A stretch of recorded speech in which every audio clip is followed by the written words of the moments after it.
جی سوال بتائیے پلیز. سوال یہ ہے میرا کہ ہمارے قرآن کی آیت ہے الراشی والمرتشی کلاہما فی النار، رشوت دینے والا اور رشوت دینے والا دونوں جہنمی ہیں.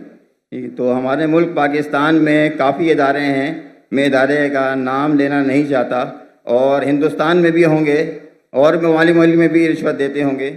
تو ہمارے ملک میں یہاں بہت ایک چھوٹی سی کام کی وجہ سے رشوت دینا پڑ جاتا ہے، نہ چاہتے ہوئے بھی.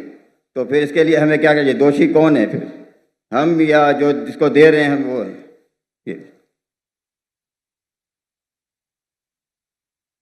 ایسا آپ نے کوئی کچھ چیز عربی میں کہی اور کہا قرآن میں لکھا رشوت دینے والا اور رشوت لینے والا جہنم میں. میں ایسی کوئی قرآن مجید کی آیت نہیں جانتا ہوں. حدیث میں لکھا ہوا ہے، قرآن مجید میں جہاں لکھا ہے رشوت حرام ہے وہ سورہ بقرہ ہے، سورہ نمبر 2 آیت نمبر 188. اللہ تعالیٰ فرماتے ڈونٹ یوز یور ویلتھ، آپ اپنی دولت کا استعمال مت کرو حاکم جج کو اپنے ججمنٹ سے تبدیل کرنے کے لیے تاکہ آپ دوسرے لوگ کی دولت کھا سکیں. Do not use your wealth as a bait for ججز in order to eat other people's wealth. یہ قرآن کی آیت ہے، سورہ بقرہ سورہ 2 آیت نمبر 188. یہ جو بولے رشوت لینے والا دینے والا نار میں ہے، حدیث ہے، قرآن کی آیت نہیں. جی سوری سر. آپ سمجھے نا؟ جی سر. تو عربی میں آپ نے کیا بولا میں سمجھا نہیں. حدیث میں آتا ہے، قرآن میں بھی رشوت حرام ہے، حدیث میں بھی آتا ہے، لیکن یہ حدیث میں کہا نہیں نکلے گا نار میں جائیں گے. یہ لکھا ہے کہ آپ اپنی دولت کو استعمال مت کرو جج کو بیٹ دینے کے لیے، رشوت دینے کے لیے، رشوت دینے کے لیے، تاکہ آپ دوسرے کی دولت ہضم کر سکے. سورہ بقرہ سورہ نمبر 2 آیت نمبر 188 188. ذرا میری گنتی میں ذرا ٹھیک ہے. تو آپ کا سوال تھا کیا رشوت دینے والا غلط کیا رشوت لینے والا غلط؟ یہ سوال تھا آپ کا. جی سر. دونوں. جی سر. دونوں غلط، لینے والا بھی غلط دینے والا بھی غلط. بہت مجبوری ہوتا ہے اس وجہ سے دینا پڑ جاتا ہے سر، ورنہ کام نہیں ہوتا. چھوڑ دو کام کو. عام طور کے اوپر رشوت دینا حرام ہے، لیکن یہ آیت کا آپ مطالعہ کریں گے تو کئی علماء کہتے اس میں لکھا ہے آپ رشوت مت دو اگر آپ کس کا مال ہڑپ کر سکے. تو کچھ رشوت جائز ہے، کچھ مثال کے طور پہ آپ کا لائسنس نہیں بن رہا ہے. جی سر. اور آپ جانتے میں گاڑی چلانا جانتا ہوں، یہ ہر ٹائم مجھے پاس کرتا ہے اور فیل کرتا ہے. جی سر. اس کے پہلے مثال دوں گا. میں پہلی بار جب پاکستان آیا تھا 1991 میں، تو میرے پاس ذرا قرآن جی سر 91 سوری 1991 جی 1991 میں آیا تھا میں. تو میرے پاس بہت لگے تھا، کتابیں تھے، قرآن تھی. تو میں ٹرین میں چڑھا، اوور ویٹ تھا، تو ٹی سی آتا ہے، ٹکٹ. اس ٹائم تو کون ذاکر نائک کو جانتا ہی نہیں تھا. آج تو ماشاء اللہ جاؤں گا تو سب پہچانیں گے. اس ٹائم کون جانتا ہی نہیں تھا. ٹکٹ یہ کیا ہے، وزن کرو زیادہ ہو گیا. تو کولی مجھے بولا بھائی صاحب. جی سر. کولی نے بولا بھائی صاحب مجھے 50 روپیہ دے دو میں پاس کراؤں گا. میں بولا رشوت غلط ہے. تو وہ ٹکٹ والے نے مجھے اندر لے کے گیا. میں نے میری دعوتی کام شروع کیا. باہر نکلے، وہ اس نے کہا، وہ ٹکٹ کلیکٹر نے، ایک شرط پہ آپ کو چھوڑوں گا، آپ کو میرے ساتھ چائے پینا پڑے گا. تو میں بولا ٹھیک ہے. باہر نکلا چائے پی کے. وہ ٹکٹ والا کتنا پیسہ دیے؟ 100 روپیہ دیے نا؟ نہیں دیا. کتنا دیے؟ نہیں دیا. جھوٹ کیوں بولتا ہے؟ اس کو یقین ہی نہیں کہ ٹکٹ والا بنا پیسے مجھے چھوڑے گا. اتنی رشوت ہے یہاں. آپ سمجھے؟ جی سر. وہ تو مجھے جانتا ہی نہیں تھا میں ڈاکٹر ذاکر نائک ہوں. برابر نا؟ کتنا پیسہ دیا؟ نہیں دیا. کتنا دیا؟ بولو نا صاحب. 200 روپیہ دیا؟ نہیں دیا. بولو نا صاحب. جھوٹ کیوں بولتا ہے؟ مجھے جھوٹ بولتا ہے. سب پاکستان کو 100% پتا ہے کہ رشوت کے بنا چھوڑیں گا نہیں، لیکن اللہ کی جب مدد رہتی ہے تو چھوٹ سکتا ہے. سمجھا آپ نے؟ میرے پاس قرآن کی کتاب تھے، ترجمہ تھے، بانٹنے کے لیے لے کے آیا تھا. سمجھے نا؟ تو یہ غلط فہمی ہے کہ رشوت کے بنا کام نہیں ہوتا ہے. ماشاء اللہ مجھے تو رشوت دیتا ہی نہیں ہوں. لیکن علماء کیا کہتے ہیں کہ اگر وہ رشوت سے